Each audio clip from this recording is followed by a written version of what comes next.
जौनपुर पहुंचे deputy CM Brajesh Pathak ने केंद्र में मोदी सरकार के 9 वर्ष पूर्ण होने पर इसी उपलक्ष्य में सरकार की उपलब्धियों को गिनाया। आपको बता दें कि भारतीय जनता पार्टी द्वारा प्रत्येक लोकसभा क्षेत्र में जनसभा का आयोजन कर मोदी सरकार की उपलब्धियों का गुणगान किया जा रहा है।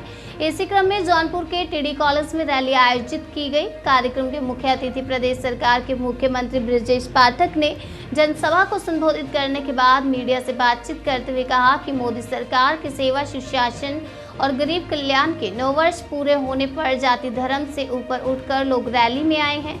उन्होंने दावा किया कि 2024 के लोकसभा चुनाव में भारतीय जनता पार्टी जौनपुर लोकसभा सीट पर एक तरफा जीत हासिल करेगी। सभी जात, धर्म और वर्ग का वोट भारतीय जनता पार्टी को मिल रहा है। उन्होंने कहा कि लोगों का भरोसा मोदी सरकार में बड़ा है। कानून व्यवस्था के मामले में उत्तर प्रदेश नंबर 1 है, इसलिए सभी लोग एकमत होकर कमल को वोट देने का मन बना चुके हैं। लोग कहते थे कि रामलला हम आएंगे, मंदिर यही बनाएंगे, लेकिन बीजेपी तारीख नहीं बता रही है। आज तारीख भी बता दी।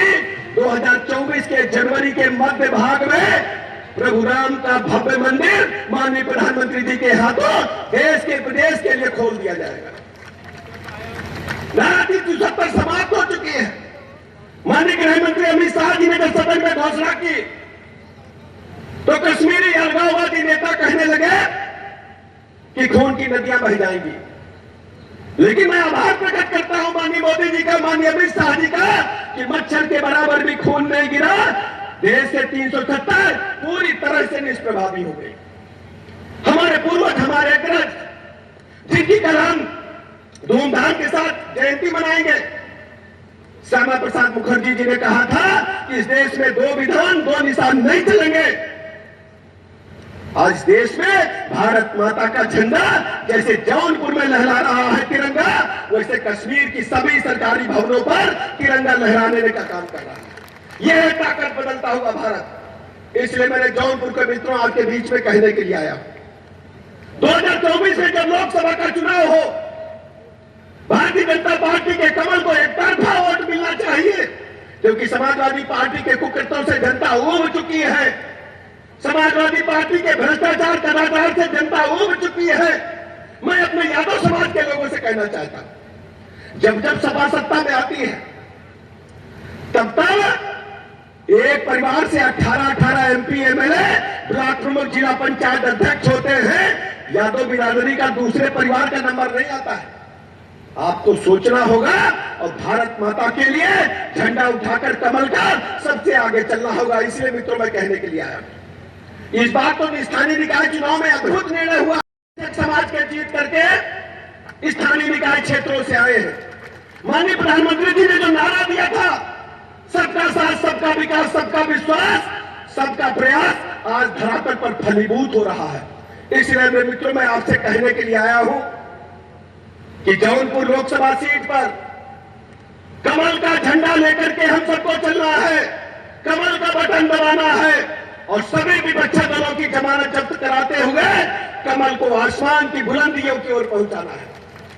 2024 में जब माननीय प्रधानमंत्री जी के गले में प्रचंड बहुमत की तीसरी बार सरकार बनेगी, जब उनके गले में एक बड़ा माला डाला जाएगा, तो जौनपुर का एक कमल माननीय प्रधानमंत्री जी के गले में जरूर विराजमान होगा।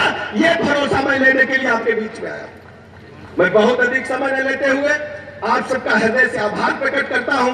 भारत माता के, भारत माता के रहे। पूरे प्रदेश को नंबर 1 पर लाने के लिए हमारी सरकार काम कर रही है। आज भारत का हालत क्या है? 2014 से पहले जो भारत कहता था कोई सुनता नहीं था। माननीय प्रधानमंत्री जी जब दुनिया के दूसरे देशों में गए, अभी आपने देखा पापुआ न्यू गिनी के प्रधानमंत्री ने तो माननीय प्रधानमंत्री जी के चरण स्पर्श करके आशीर्वाद देने का काम किया। ऑस्ट्रेलिया के प्रधानमंत्री जी ने कहा Modi is the boss. Biden ने कहा कि मोदी जी का ऑटोग्राफ लेने का मन कर रहा है। मैं कहना चाहता हूं, ये मोदी जी का सम्मान नहीं, देश के 140 करोड़ लोगों का सम्मान है। जौनपुर के एक एक माता, बहन, बच्चे, नौजवान, बुजुर्ग का सम्मान है। बदल चुका है भारत। भारत की बात, भारत जो कहता है सुना जाता है। भारत को गंभीरता के साथ किया जाता है। जिन लोगों ने हमको 200 साल गुलाम रखा, आज उनको पछाड़ करके हम दुनिया की 5वीं बड़ी आर्थिक महाशक्ति बन चुके हैं। इंग्लैंड हमसे पीछे है। 2047 में जब भारत आजादी की 100वीं वर्षगांठ मना रहा होगा, हम तीसरी बड़ी आर्थिक महाशक्ति के रूप में उभरेंगे। ये पूरा भारतवर्ष, पूरी दुनिया इस बात को महसूस कर रही है। भारत बदल चुका है। पहले क्या होता था? अभी गिरीश जी कह रहे थे, मुंबई में आए कसाब मियां, अटैक किया, दर्जनों लोगों को मार के चले गए, 3-4 साल हमारी बिरयानी भी खाए। लेकिन जब पुलवामा में अटैक हुआ, भारत के सेना ने पाकिस्तान को उसके घर में घुस करके 400 आतंकवादियों को, अड्डों को नष्ट करने का काम किया। और केवल अड्डे ही न नष्ट किए, अभिनंदन के बारे में बताया आपको। 56 इंच सीने वाले प्रधानमंत्री जी की ताकत थी कि सकुशल अभिनंदन को वापस लाने का काम किया।